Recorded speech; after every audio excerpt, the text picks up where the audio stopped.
Depuis la nuit du temps, c'est la première fois que la presse parlementaire du Congo s'officialise sur l'étendue de la RDC.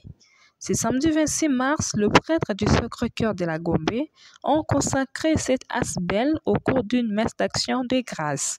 Justin Kifuta, président du presse parlementaire du Congo, PPC en cycle a lancé un message et quelques autorités, les représentants de l'Assemblée nationale et du Sénat, n'ont pas caché leur joie, voire même le président des ACAJ.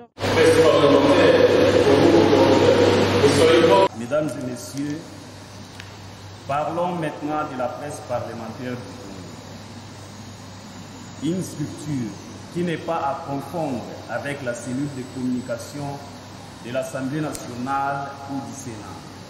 Mais elle est condamnée en tant qu'une association sans but lucratif qui encadre les professionnels des médias spécialisés en matière parlementaire à bien collaborer avec les cellules de communication précitées. Les journalistes parlementaires n'exercent plus bien leur métier, surtout si un membre du gouvernement arrive au palais du peuple. Leur argumentaire des agents de sécurité subalterne sur l'honorable président du Sénat, Modeste Bahati Lukwebo, qui leur donne les instructions de chasser les journalistes.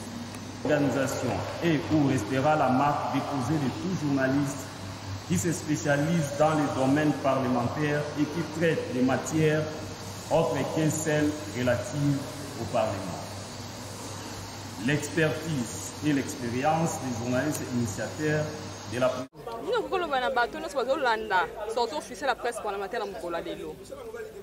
Matondo mingi mama tozali awa na ba membre na biso pe na mokonzi na biso azali bongo secrétaire général il a sorti ya presse parlementaire les azali bongo sorti officiel quand les balbara.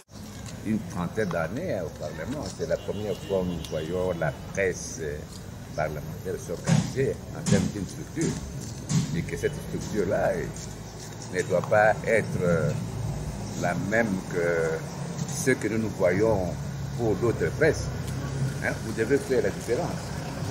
Hein? On doit sentir que vous fignolez l'information et que vous n'êtes pas trop penché dans la politique. Parce que vous faites la presse là où il y a plusieurs tendances politiques.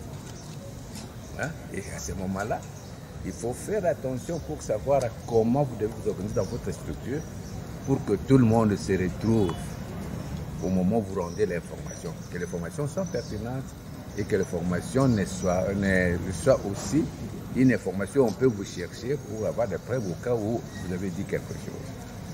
Et puis dans toute organisation, on dit, bon, les débuts, c'est bon, mais c'est la fin qui pose le problème.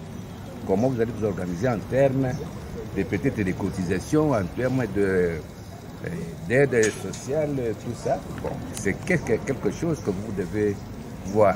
Parce que ce n'est pas le début, mais c'est voir que vous continuez et que peut-être d'autres presses qui sont dans d'autres structures peuvent s'inspirer de vous et s'organiser pour être dans une structure unique où tout le monde se voit. Maintenant, vous pouvez jouer votre rôle. Et vous avez un grand rôle à jouer au niveau du Parlement. Parce que c'est vous qui devenez maintenant des trait d'union entre le Parlement et la population. Disons, les représentants du peuple et le peuple lui-même. Beaucoup ignorent ce qui se passe dans le Parlement. C'est grâce à vous, de consulter le lobbying pour nos deux chambres, informer la population de ce qui se passe réellement à l'Assemblée, parce que à l'Assemblée comme au Sénat, parce que les gens disent que c'est ça parce que c'est votre rôle maintenant. Vous devez aider nos deux bureaux. Vous devez les sortir de l'anonymat. C'est pour la presse parlementaire qui a informé la population de la réalisation réelle de notre chambre, de notre Parlement général. Voilà. Et un mot d'encouragement pour cette structure. Ce que je peux demander, nos supérieurs, enfin, la hiérarchie, pour que vous puissiez bien exercer votre métier, il vous faudra un appui. politique comme administratif. Nous demandons aux membres de nos bureaux de vous soutenir, même matériellement, pour que vous œuvrez à l'aise. Vous faites partie de la cellule de communication. Je crois que matériellement, vous avez encore besoin de beaucoup d'appui et que vous puissiez évoluer comme un poisson dans l'eau. Voilà.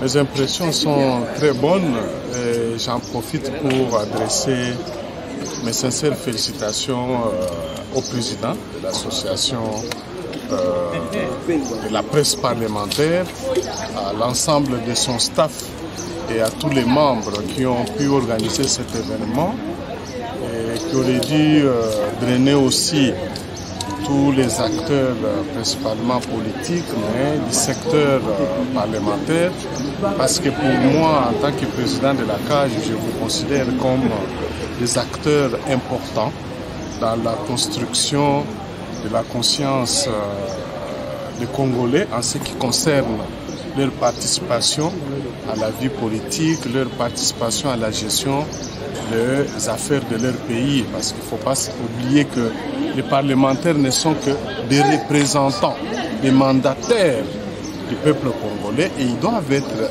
surveillés et les citoyens ont le droit de savoir qu'est-ce que leurs mandataires qu'ils ont envoyés à l'hémicycle, au palais du peuple, font en ce qui concerne l'amélioration de leurs conditions de vie, l'amélioration de leurs droits socio-économiques. Et lorsqu'il y a des difficultés, les citoyens doivent savoir exercer des pressions. Donc, par votre association, nous pensons que les citoyens seront suffisamment informés de ce qui va se passer désormais à l'hémicycle parce que vous constituez désormais des spécialistes sur cette question. Pour votre structure, vous devez compter avec la CAGE. Parce que la CAGE, nous avons non seulement la mission d'assurer la promotion et la protection des droits et libertés fondamentaux, notamment la liberté de la presse, les droits à l'information, les droits à la formation, mais nous avons aussi l'obligation d'accompagner toute structure qui se donne comme mission d'informer et de former la population, d'éveiller la conscience, d'attirer les citoyens vers la participation politique. Parce que nous devons arriver à casser l'élan qui s'est installé dans notre pays où on a cru que la politique, c'est l'affaire seulement des politiciens. La politique doit être considérée comme l'affaire de tous les citoyens.